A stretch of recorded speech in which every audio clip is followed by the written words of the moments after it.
Има нещо изключително в днешния ден. 28 годишнината от кървавия атентат на протурския тероризъм в България, тук, на гара Буново. И е днешната задушница.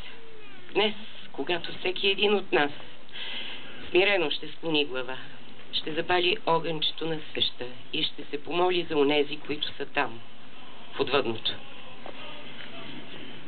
Скъпи сънародници, пристигнали от различни краища на България, жители на община Мирково, на село Буново, членове и симпатизанти на Националния фронт за спасение на България, приятели на телевизия СКАТ.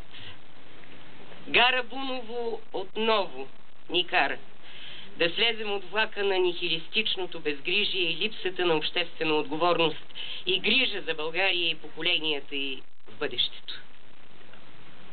Ние сме тук, за да отдадем своята дълбока почит към Георги, Стефан, Райна, Яворка, Емил, Николай, Стилиян. За упокойна молитва ще отслужи отец Николай Славчев.